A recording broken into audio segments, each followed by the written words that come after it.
Shabbat Shalom, everybody. Shabbat Dear Shalom. colleagues, Shabbat Shalom. Shabbat Shalom. And let's thank God for the gift of learning Torah together.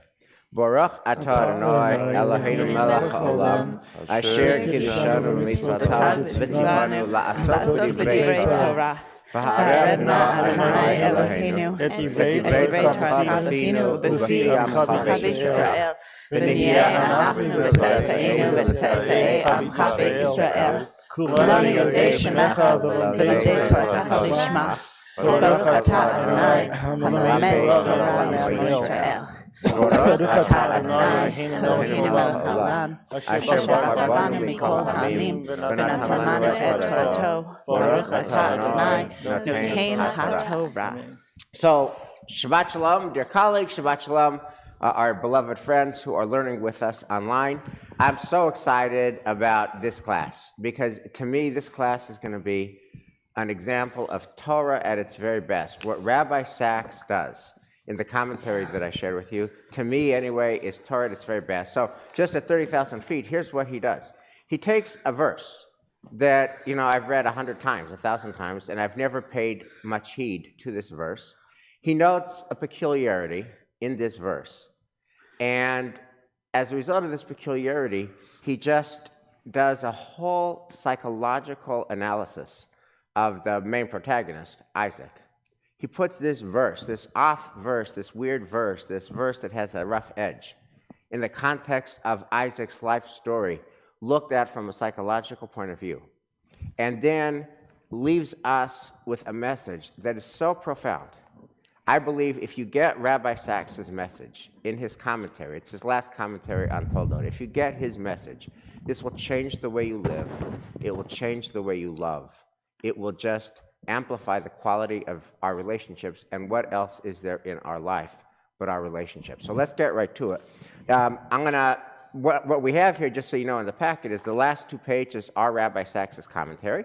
And we'll read a little bit about that at the end. But the first several pages, the first 11, I think, are just primary sources on which he relies for his commentary. And I'm going to start with, if you'll go to page 9, which is the verse that draws his attention. We're going to just read, Aliza, if you would read verse 28. This is Genesis 25. Chapter 25, verse 28, on page 147. It's page 9 of your handout. If you'll just read that verse 28. Isaac favored Esau because he had a taste for game, but Rebekah favored Jacob. Okay, now, if you didn't know anything else, if you didn't have Rabbi Sachs's commentary, and if you didn't have Rashi, and if you didn't have any commentary, if it was just you encountering this text, does anything strike you about this verse? Let's put this verse under the microscope, because that's what Rabbi Sachs does. He puts this verse under the microscope. What strikes you about this? Vaye'ahav Yitzchak et Esav ki tzayid b'fiv. Jacob loved or favored Esau because he had, tzayid is game. He had a pheasant, he had a steak in his mouth, in Isaac's mouth. V'Rivka ohevet et Yaakov, but Rivka loved Jacob, favored Jacob. Bad parenting. I'm sorry? Bad parenting. Okay, bad parenting, right? So each parent favors another child. Bad parenting. What else? And there's no specific reason for Rivka to love more. Right. That's there's a reason for this, but not a reason for right. that. So. Right. What do you make of that asymmetry? Right. Well, Isaac favors Esau, You're and here's supposed the to know reason. nothing about this, Lord. I know nothing. Isaac favors Esau because of game, and Rivka favors Yaakov. No reason given. What do you make of that asymmetry? My off-the-cuff answer is because a mother just loves her children, but it's also, but the asymmetry is why doesn't she love, Esau? I don't understand. Yeah, and Isaac loves him for all the wrong reasons, it seems. Right. So it draws the asymmetry. I feel like it draws attention to the reason that Isaac favors Esau, which has to do with hunting. It has to do with meat. Whereas, and it shines the light on this meat thing, that there's a meat explanation, a game explanation, a hunting explanation. And Michelle, you say that suggests all the wrong reasons. Why is that? In the sense that if if Isaac is meant to be the spiritual exemplar of our nation, to love someone because of the meat is exactly the wrong direction to be going before you read Rabbi Sachs. Can I say the opposite? Before you read Rabbi Sachs. Right. Before you read Rabbi Sachs. Right, you would think We stand that, on the other side. I was going to Yeah. say, well, we're gonna, but oh, vegetarians. right. No, before you read Rabbi Sachs, you would think that Isaac, that here's the spiritual leader, this forefather, and he likes steak, so that's why he likes. Right, or that, his son, there of course are midrashim that his son kind of knows how to work him, Right. But there's a negative tint to it. Yeah, and if you look, and then I'll take you guys, but if you look at the commentary that is here, we don't have to go into it, but Rashi has a negative tint to it, that it's not meat in his mouth, it's words and false ideas, and he ensnares them with bad ideas. And the Talmud that Eitz Chaim brings also in the packet says, hey, it just shows that Isaac can love a sinner. This guy is not only a hunter, he's a sinner, a hunter-sinner, and Isaac loves a hunter-sinner. So there's a negative tint. Right, or there's also that very natural and normal thing, like Isaac is kind of a nebbish, like he spends his life as a nebbish, and his son is like buff and tough and like out in the fields, and that you kind of admire that thing that you are not, but you wish that your children would He's be. not that nebbish. He wants to trick his brother who is hungry for a plate.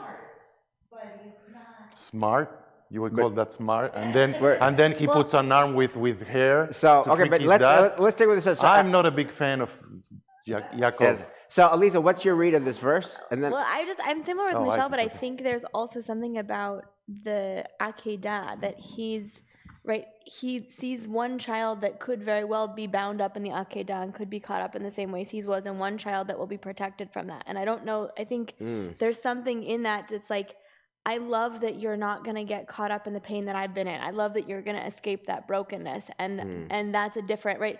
Rebecca doesn't have that trauma, so of course she doesn't. And there's no reason for her to love her right. other. So you're reading, Elisa. Let's go straight into it. Your reading kind of anticipates the timbre of Rabbi Sachs's reading, which is that Isaac is very damaged as a result of the binding of Isaac, which stands to reason that Isaac would be severely damaged as a result of the binding of Isaac.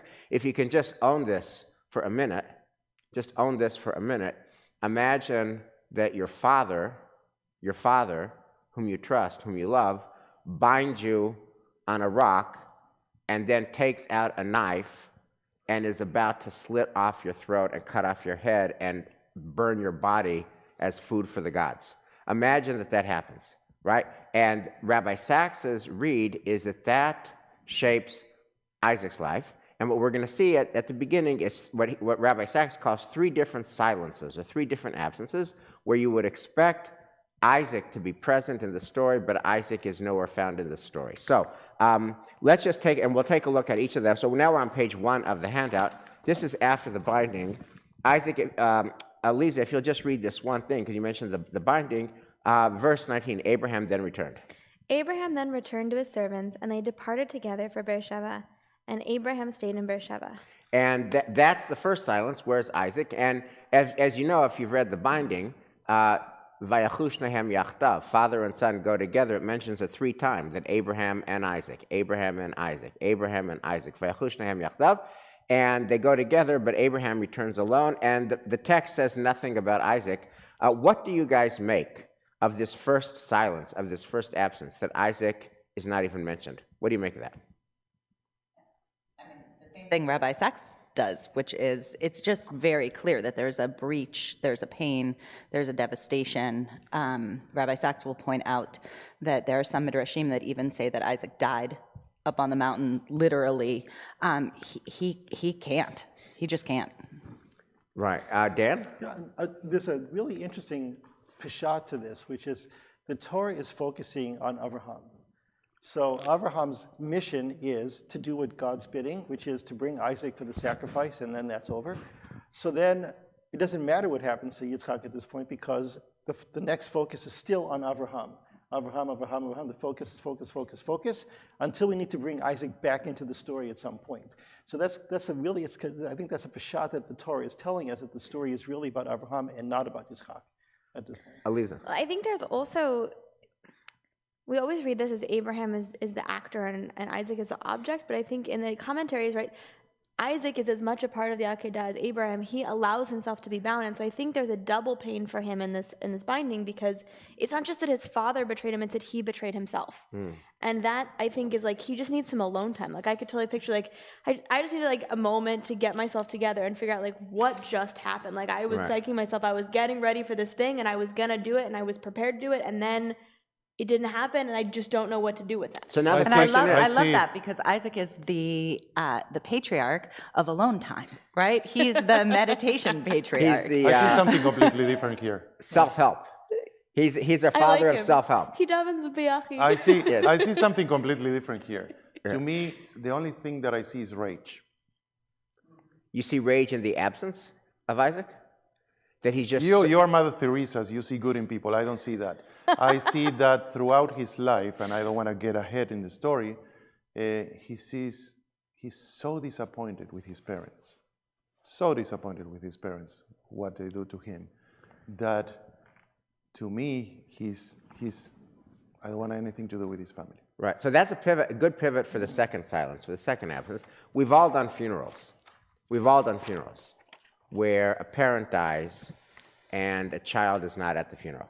You know, that doesn't happen all the time, and it doesn't happen typically, but it does happen. And when that happens, right, we're laying the beloved parent, the beloved father, the beloved mother to the rest, and the son or the daughter doesn't show. It's kind of like the ultimate statement of rage or the ultimate statement of disconnection, but it's a statement. The second absence, Elias, why don't you pick that up? We're on page 2. Right after the Akedah, Sarah dies, and Rabbi Sachs is going to point out that Isaac is nowhere present in Sarah's burial. So if you'll just read on page 2, And Abraham? And Abraham, yeah. And Abraham proceeded to mourn Sarah to bewail her. Then Abraham rose from beside his dead and spoke to the Hittites. Right. Hittites. So in other words, Same.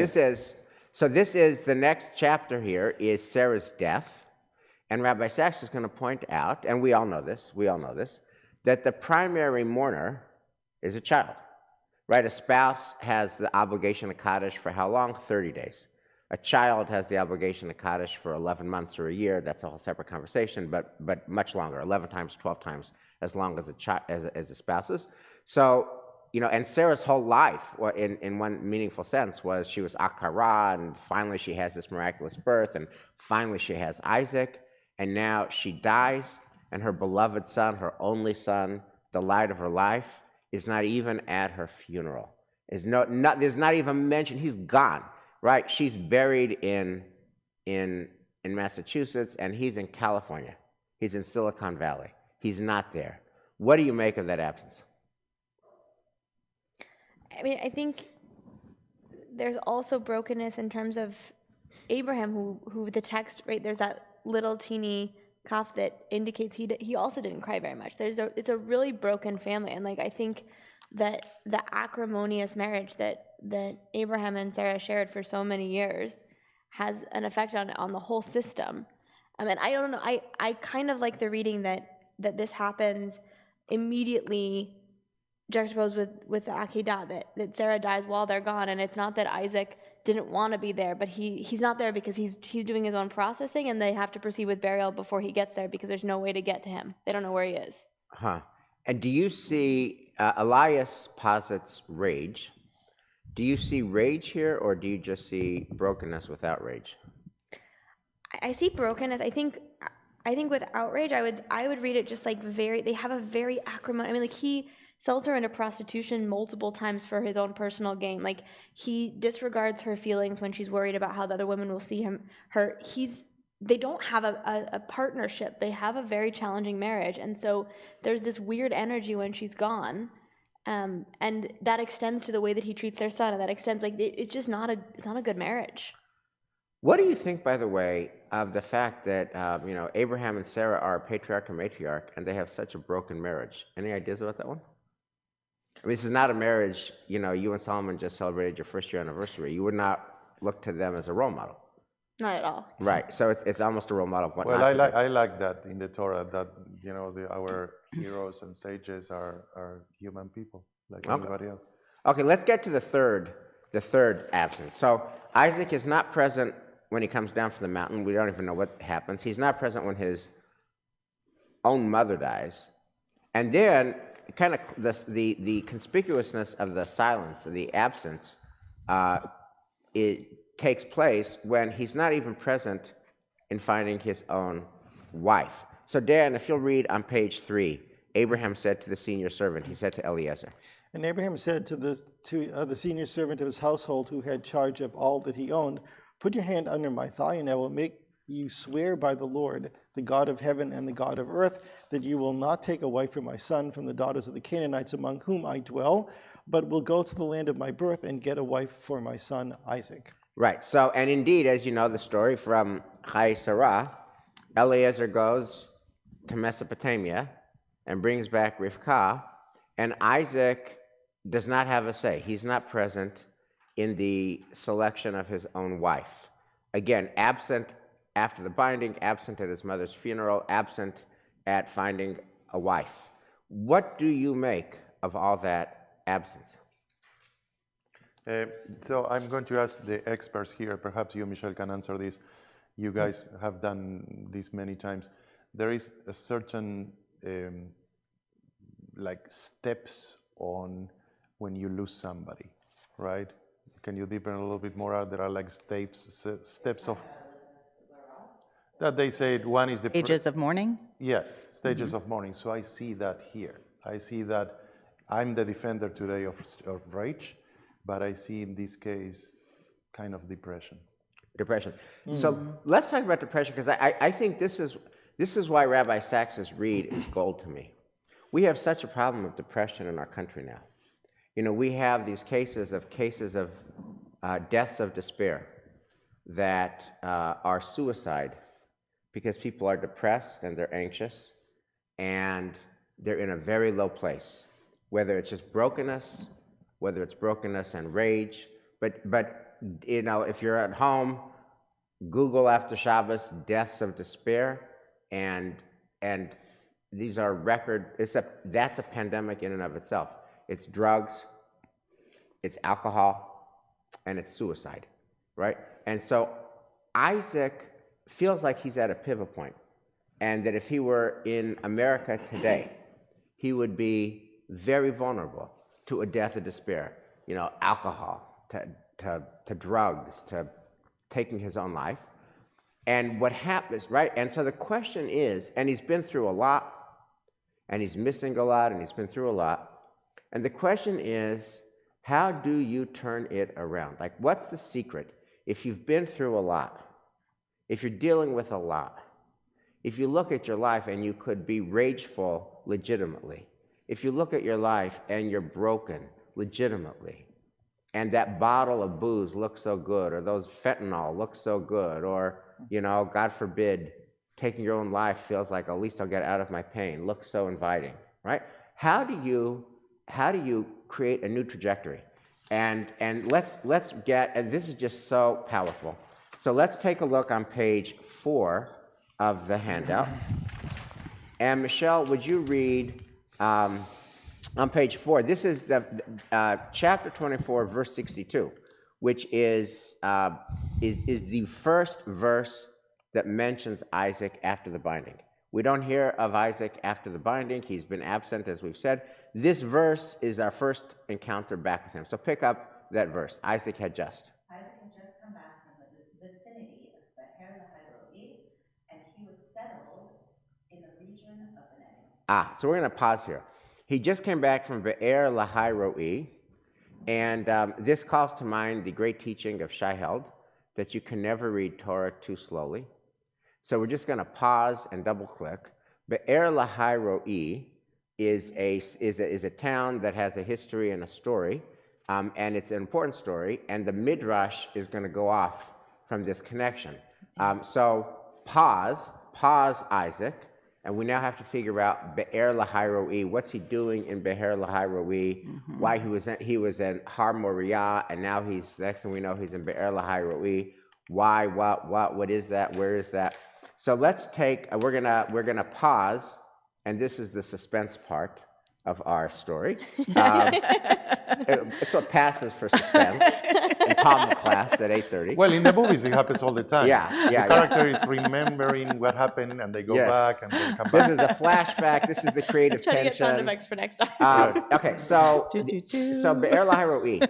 So this in itself is worth a lot of time. Basically, the story is Abraham and Sarah cannot get pregnant. Sarah is in despair, and she says, fine, take Hagar, my nanny, and get her pregnant. And if she has a child, that will be my child. It will be reckoned to me. And Abraham and Sarah have been trying for years, no luck. Abraham knows Hagar, and she's pregnant. And now you can imagine not a happy home. And there's feelings, shall we say, between Sarah and Hagar. And Sarah runs out because she feels like she's being mistreated by Sarah. So let's pick up. This is where Be'er Lahai Ro'i comes in. And Elisa, you want to pick up with verse 7, an angel of the Lord. An angel of the Lord found her by a spring of water in the wilderness, the spring on the road to Shur, and said, Hagar, slave of Sarai, where have you come from, and where are you going? And she said, I'm running away from my mistress Sarai. And the angel of the Lord said to her, Go back to your mistress and submit to her harsh treatment. And the angel of the Lord said to her, I will greatly increase your offspring, and they shall be too many to count. The angel of the Lord said to her further, Behold, you are with child, and shall bear a son. You shall call him Ishmael, for the Lord has paid heed to your suffering. Okay, so now let's just pause. This is so interesting. If you were to, we're all brainwashed because we've grown up in this system, we've grown up in this Torah, and so we're kind of inoculated against its prejudices and presuppositions and excesses. But if you were to imagine teaching this to a non-Jew, to a modern, rational, secular person who was not steeped in religious tradition, and now you're presenting this story to that person, who's just like a good ethical humanist, okay? What kind of moral report card? What kind of moral report card would the ethical humanist give to this story and to the angel that comes to encounter Hagar? I'm not sure I understand your Can you answer your own question? Yeah. You seem to be asking all the questions, but you say very little. Okay, so it's Sarah is the owner of Hagar. So first thing, as a modern person, I'm just allergic to this text. This is a slavery text. I'm allergic to this text. And you're saying that your matriarch was a slave holder. See, for So, me... can I just finish? Oh, yeah, of Since he course. asked? Okay. Please. And Hagar is a slave. And she's being mistreated so badly that Hagar has to run away. And the backstory is she's being mistreated because she got pregnant and Sarah couldn't get pregnant, and she only got pregnant because Sarah masterminded the union of Abraham and Hagar. And then the angel says, go back to your mistress and submit to her harsh treatment. I think the word submit, I'm very allergic to. I hate the word submit. I hate the word submit. Anybody that says to me submit, I would say a two-word expression.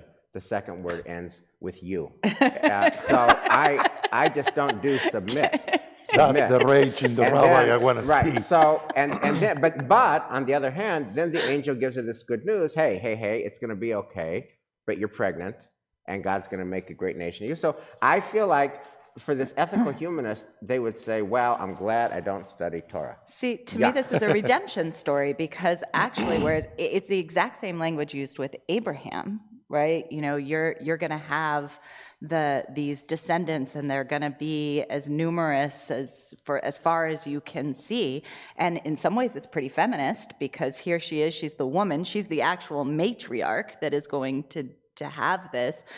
She's given a promise that no matter how low you are right now, there will be a future of great possibility. And in fact, looking at this, I would say not as a secular humanist, but imagine looking at this as somebody who doesn't have a hunt in the game, looking at it as another believing religious tradition. And you think Abraham and you think Hagar. I mean, they each have these beautiful legacies that are going to play out, that the Jewish tradition and its prejudices will say, well, Hagar's legacy doesn't count. That one's a bad one. Right. And Abraham's is the only one we're going to follow. But if you read the story with a blank eye, you actually see that this moment she's about to have is a moment of the creation of a nation that is founded not on slavery, but on the possibility of liberation and redemption eventually through, I mean, I hate to sound like Christian in this, but, in a sense that through suffering, you can come out at a place of redemption. Oh, you sound like a great Christian. Sorry. By the way, if you ask the question, according to the text, how does Hagar feel? Yeah. Right? So look at verse 13. Michelle, would you just read that? And she called the Lord. And she called the Lord who spoke to her, "You are El Roi," by which she meant, "Have I not gone on seeing after he saw me?" Therefore, the well was called Be'er Lahai Roi. And then just read note 13 that Rabbi Kushner says at the bottom of the page. El Roi, the God who sees me. Literally, she called on the name of... No. This is verse 13, below the line, the Midrash. Below, the Midrashim. Yeah. Okay. El Roi, the God who sees me. God is a God who notices the oppressed, the needy, the marginalized, those whom human society takes no notice. Right. Yes. Right. So in other words, despite, I think, a pretty rough-hewn story with a lot of jagged edges and moral problematics, right? She feels seen, right? And she names this place the God who sees me. I was marginalized, I was slapped, I was mistreated, I had to run away. But you, God, you angel of God, you see me. I'm going to name this town Be'er Lahai Roi. This is the well of the city where I am seen, where you see me. In other words, so Be'er Lahai Roi, back to Isaac in a minute, that's where Hagar lives, and that's where Ishmael lives. And remember that Ishmael is Isaac's brother, right? So it's his brother that got banished. They share a father together. And so Isaac goes back to see his half-brother, and he goes back to see Hagar. That's why he's in Be'er Lahai Roi. And remember, we're on the pivot. We're on the pivot between a death of despair, I'm just so broken, I got nothing, and back to life. And this is going to be the pivot. Elisa. Lord Nelson wants to say something for a long time. I just want to go back. I wanted to go back to something that you said before, right? Which is, says that Abraham was blessed with everything, right? So what's interesting is, to me, her reaction, because it's also a moment where she also should feel, and probably does feel, very disenfranchised. Yes, things will be better in generations from now. I'm going to have all these descendants. Abraham's going to have in generations. He's promised all these descendants. But yet, the life that they have at this moment is one of tests and suffering, and a life that's maybe just not the best life to live at the moment. So the question is, how do we then live in the moment? Like, all of us are thinking, a year from now, B'yirsa Hashem, we might still be wearing masks, but we'll be in a much different place. But how does that help us now? Right. How does that help us now? And I think this is also this, as you said, this pivotal moment where the now and the future seem to be disconnected in some way. Well, if you can see a light at the end of the tunnel, it helps you get through the tunnel. If you're in a tunnel and there's no light and you're just going to walk in the darkness and die, you'll probably give up and die. But if you're in a tunnel and it's dark, but you can sense that there is a light at the end of the tunnel, then that gives you the fortitude to keep on going until you get to the light, until you get out of the tunnel. And perhaps that is it. Elisa, you had a hand up. It was interesting to me that you were commenting on this, on the morality of the story, because it feels really, it feels murky to me in terms of, I see Sarah as equally a victim in this situation as Hagar. I feel like she is taken away from everything she knows, all of her people, all of her resources. She's on the road with a guy who sees her as a tool that he can use to get whatever resources he needs. They don't have a great marriage. She doesn't have any real connection. She doesn't have any way to be there. And it's interesting, if you also look at their names, Sarai is like a minister, an official, a princess. Like she's snooty. Like she has a sense of herself and she never gets to be that. And Hagar, I get the sense that she's like, you know, the one who's like really residing. She's really dwelling in the moment. She's really there. And I think that there's both, like, the story is both about Sarah's injustices towards Hagar and also about Hagar, like the real truth, which is there are moments when you're in the world and you have something that somebody else doesn't have, and your job is not to like run away and take your resources with you and be happy in your little desert. Your job is to be present with the person that doesn't have and to help them until they get to the place where they also have. And that's what God's saying, like, it's not okay for you to just take your pregnancy and walk out. Like, but what about the mistreatment? What about the slapping? What about the mistreatment? They're both mistreated, and I'm not sure that Sarah, I mean, yes, Sarah potentially has a little bit more power than Hagar, but... A little more power. She's the slave owner, and Hagar's the slave. You could also read the Midrashes that Hagar was awful towards her and rubbed it in her face. Like, it's not one-sided. It's really, I think, a lesson that we'd like to think that morality makes us have better voices. There was a very interesting podcast I was listening to recently, I think it was on Hidden Brain, about how morality actually can cloud our judgment. Like, when we think that we have the moral ground, then we give ourselves permission to act in ways that we wouldn't act otherwise. And so I think this is a case where morality is murky. They're both really suffering. They're both challenged. Okay. Isaac has these two mothers, and I think, like, when he goes to Hagar, he's going to the mom that can, like, she's like the mom that, like, scoops him up. It's like, oh honey, let me just take you in, let me hold you. And Sarah's not, she doesn't have that. Yeah. So let's take a look at what happens next. Just look on page 7, and Dan, you want to read that, or as Elias calls you, Lord Dan Nesson, if you would just read on page 7, Abraham took another wife whose name was Keturah. She bore him Zimran, Yoshkan, Midan, Midian, Yishbak, and Shua. So let's just pause. This is such an amazing, Genesis 25 does not get enough press. Mm-hmm. Abraham's story until Genesis 25 is, and he verbalizes this, Lord, you promised me multitudes, and I have nothing. I mean, he says in Genesis 15 or 16, my servant Eliezer is going to inherit me. I got nothing, right? And he's promised multitudes, and go look at the stars and the sand and the beach.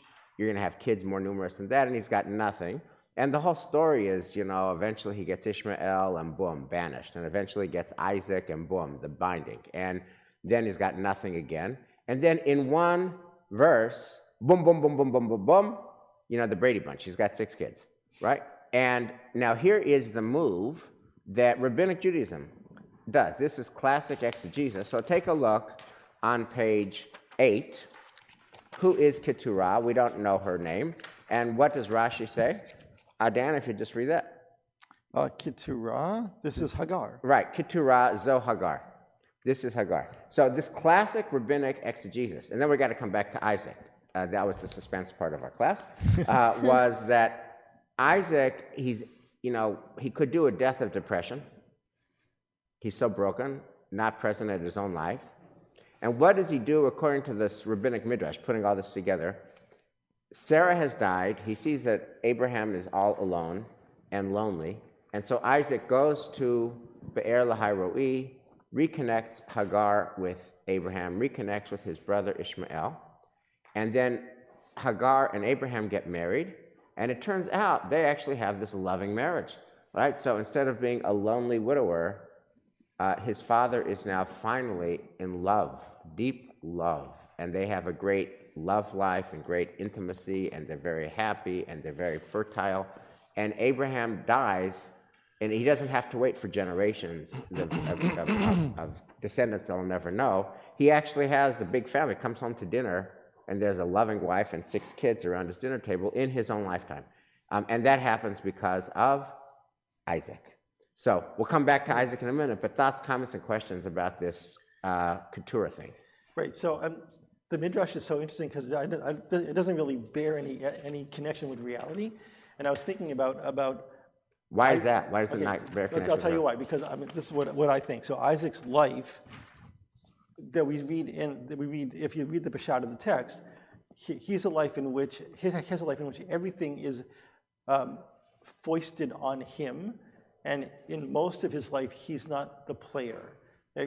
So in other words, right from the get-go, he's tzayid, but right from the get-go, he doesn't have any control over what happens to him. Even the Akedah, right? So as Elisa had pointed out, he's an important part because he acquiesces to what's going to happen. So things happen to him, right? And it seems like he doesn't react to the things that happen to him. So, but the Midrash is pointing out that he becomes a player.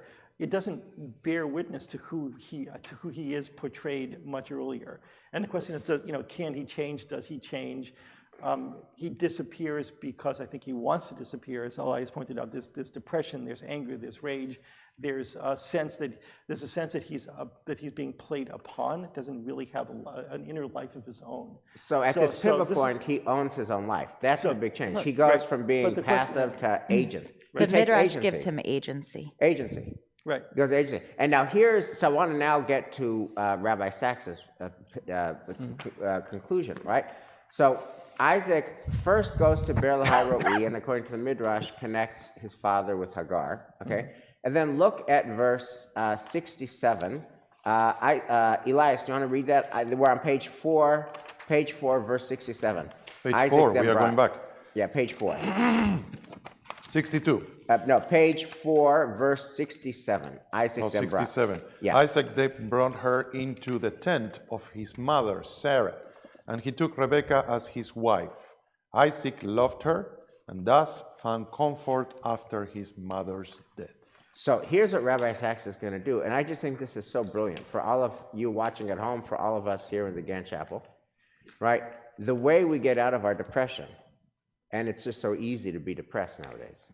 The way we get out of our depression is to get out of our own head and to help somebody else. The way he gets out of his depression is he gets out of his own head and he helps his father. The way he gets out of his depression is he goes to Be'er Lahai Roi, Hagar, Ishmael, Isaac. Oh my God, it's been so long. Oh my God, what we've all been through. Hey, listen, Hagar, my mom died and my dad, I think my dad still loves you. Anyway, you want to come back with me and see my dad again?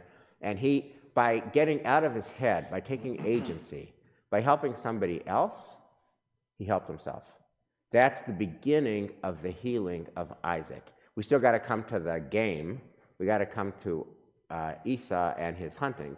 But Rabbi Sachs locates the beginning of Isaac's healing in this move of going to Be'er Lahai Roi, getting out of his head, going to this place, and doing a favor for somebody else. And not only for somebody else, his father who had almost tried to kill him, he repays that act with giving Abraham this beautiful second act. It's even more spectacular than that because, as you point out, he not only has no reason to help his father, he has every reason not to help his father. Right. And in a sense, there is this great depth and expansion of love.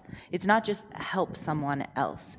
It's create love in this world, magnify love, focus on love. And I think, Michelle, thank you for that, because this is something that I think all of us could use, especially now in toxic 2020 post-election America, is generosity. Yeah. Right? Like Isaac could say, F you, Dad. F you, Dad. You almost slaughtered me. F you. I don't need to see you ever again. Right? And it is just the opposite. You know what? I'm going to suppress my anger. I'm going to see you. I'm going to care about you. I'm going to love you. And because I'm able to put aside the sword that you almost chopped my head off and get you Hagar, now you have a beautiful life and 6 new kids. And then I am now able to love again. Happy ending. Well, like a great American movie. Mm-hmm. Well, they don't live happily ever after, as we know. But his Isaac is able to regain his life by that generosity that allows him to, malice towards none and charity towards all, even the dad who tried to kill me. Any other thoughts before we get to, the food? Yes, I think that, again, I'm getting a little ahead, but quickly I want to say that I see a psychological tendency here of why he loves Esau more than Jacob. Say more. And I believe that so many of us, all of us, have something in our life that we are not proud of, and we want to put it aside, all right? And we battle all our life with that, all right? Rage, whatever. In this case, is rage, all right?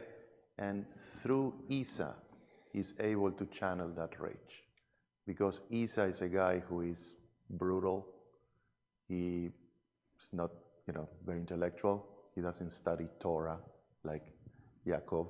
There was no Torah in those days. I don't know what he was studying, but anyways, so he says, okay, I'm battling my whole life to put that to the side, and I don't want to see that. But then, wow, this kid, I see all of that in him. So Right. he's constantly battling about the right thing, Right. and his demons. Okay. We see his demons in Esau. Yeah. So I want to, right, so that you could definitely read it that way, that in some way Esau helps Isaac compensate for what he didn't have. And that could be one interpretation. Rabbi Sachs offers a different interpretation, which is to the generosity theme. That is to say, what Isaac learns is the power of unconditional love. And what happens when you have kids who are just not like you? In that book, Far From the Tree, there's no such thing as reproduction, only production. What happens when you have a child who is just not like you? What do? So pick up, Michelle, would you read on page 13? This is the end of Rabbi Sachs. If you'll just read those last 5 pages. Can we go straight to if so? What does all this mean? We can, on page 13, really? what does all this mean? Yeah. What does all this mean? We can only speculate. But if the silences mean something, they suggest that even an arrested sacrifice still has a victim. Isaac may not have died physically, but the text seems to make him disappear literally through the 3 scenes in which his presence was central. He should have been there to greet and be greeted by the servants on his safe return from Mount Moriah. He should have been there to mourn his departed mother, Sarah. He should have been there to at least discuss with his father and his father's servant his future wife.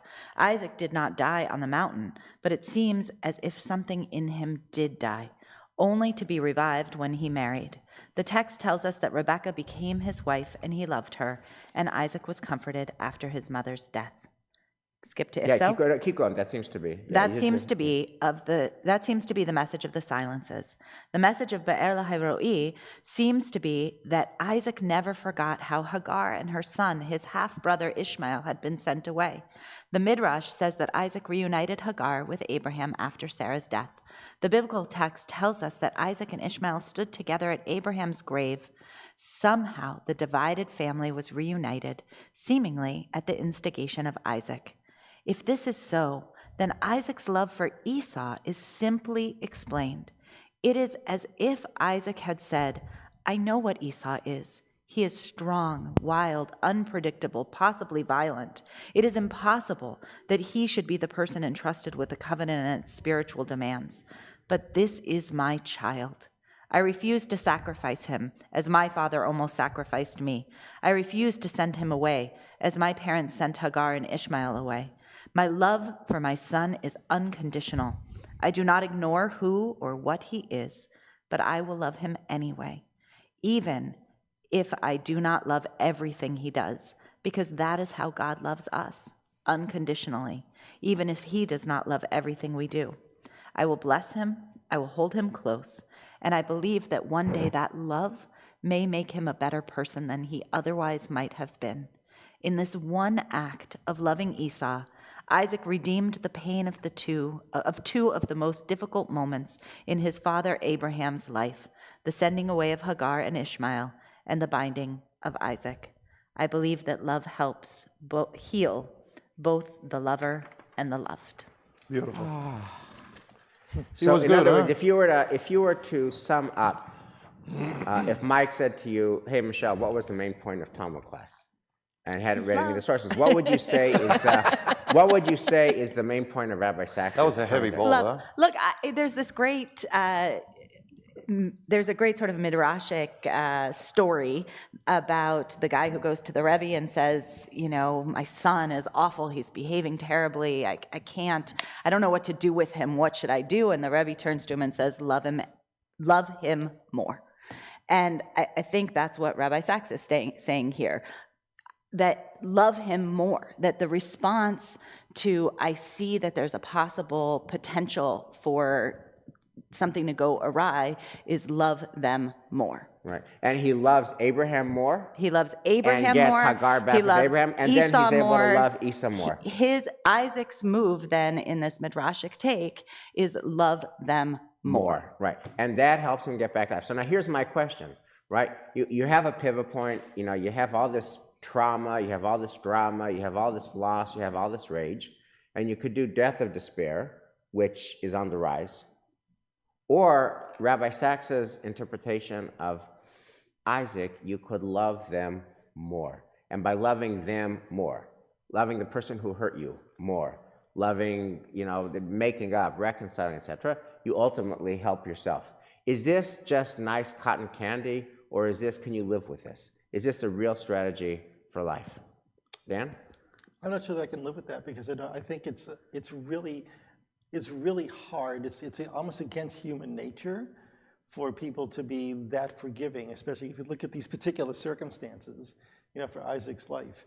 So maybe there's a certain, I mean, when I read this article, I'm thinking what's going off in my head the entire time is, you know, all you need is love, you know, it's John Lennon song, right? So that no singing, right? So, but that's all I hear in my head, and it's kind of like, it's pretty, and I don't think there's a real reality. It's a little naive, right? Maybe, you know. Well, okay, but Dan, hold on, not letting you go yet. What's the alternative? How are you, if you're faced with this kind of trauma and drama and loss, what's your alternative? If you don't do this, what do you do? What's your plan B then? See, I don't have a plan B. I'm not sure. I'm reacting to this more than thinking it all the way through. This is my gut first. Even though I've read this article, I read it a couple of times yesterday. But my gut reaction is that there's not a real reality to it. But yes, there has to be a move. And I think that Rabbi Sachs is giving it. I think he's giving it too much play. The idea of too much play. And to me, the midrash again. The midrash does not feel real to me. I don't know. Where do the rabbis come up with Keturah as Hagar? It's fictional. It's fantasy. I don't. You know, we live in a dystopian world, and I really feel that dystopia is really there's a reality to it, and that anger and depression, rage, sadness we need that time too. Yeah, and I agree with you then what you're saying. And the plan B is that there is no plan B. The plan B is that for generations and in our days, there are so many people that going to die, lonely, with depression, with alcohol, and there is no way out. Sometimes. Well, hence religion saves lives, right? Because I'm not saying this is easy, but what I'm hearing you say is, give me some alcohol, and then you're dead. No. What I'm saying, and I think what Dan is saying as well, I want to hear is that there is room for both. I mean, it's not like everybody gets out of that with just doing love and kindness. I mean, that's naive. That's not reality. By the way, one last thing, and Lord and Lisa, please. To respond to this, and then I want to get Elisa. What's the feminine of Lord? But Dan, you say that the piece about Hagar and Keturah doesn't feel real. We could agree to disagree or argue with that one. But the notion that a parent has a kid who's utterly unlike the parent just feels so not only real, but almost universally real, right? Is that parents have kids who are very much not like parents. That's like all the time. And the fact that Isaac is not a hunter, but he has a son who's a hunter, that's like all the time. Right. So figuring that one out in itself is super helpful. Elisa. So I was just thinking about, I feel like we have an example of this in our community with Chana Berkovitz and the way that Chana experienced all of the worst of the world. And every time you see her, right, her move is chibuk shel chesed, is total love. Like, if you didn't know, you would never know, because she just exudes love. And that feels like a really important teaching. I think there is the dystopian world, but there's also a world in which we can come through difficult situations stronger, better, deeper, more connected.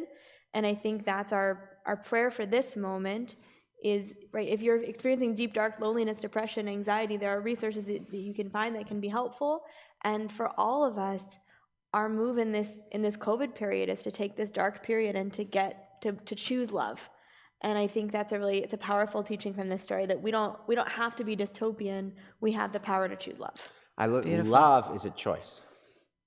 Love is a choice. Michelle, Beautiful. last word. And on a similar note, I would say I want to go back to Rebecca and Isaac, because it's not actually a move that everyone can do. Rebecca actually doesn't so much have it in her to love Esau. She's clear. She knows what's right and what's just, and it's her responsibility. She was tasked with making sure that Jacob gets the spiritual birthright, and she is focused on the realism of her task. It takes, and by the way, as a parent, right, the child who you know is going to excel, who you know is going to be on a path, it's easy to put the resources into them. It's easy to feel like, okay, I can deal with the part of the world that I know that is. It's hard to do the Isaac move, or at least the Midrashic Isaac move, of seeing somebody who's really different, who's really challenging, who's really hard, and loving them more. That's a tough move. And I just want to bring it back. Here's a final thought. And all of us have had these conversations. It's so clear, people get a report card on their life after they die. And the report card they get on their life after they die is from the people who know them best. And what's just so interesting, this is just so clear.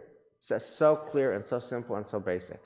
The people who are loved most by their children and grandchildren are the people who love the children and grandchildren for who they are. Yeah. And the biggest compliment that we hear is my father, my mother, my grandparent, they love me unconditionally. They love me for who I am. They love me for who I am. They love me unconditionally. And unconditional love begets unconditional love. And inevitably, when there are issues, the issue is my grandparent did not love me for who I am.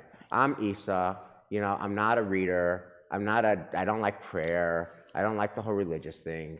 I like being out in the field. And they just couldn't let me be me. And in fact, when Rabbi Sachs's daughter, Gila, eulogized her father, she said, his love was so great that he allowed me to be me.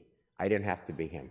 He allowed me to be me. Mm-hmm. So may we all be capable of an unconditional love, which will generate in response an unconditional love. Amen. Shabbat shalom. Amen. Shabbat shalom. Shabbat shalom, everybody.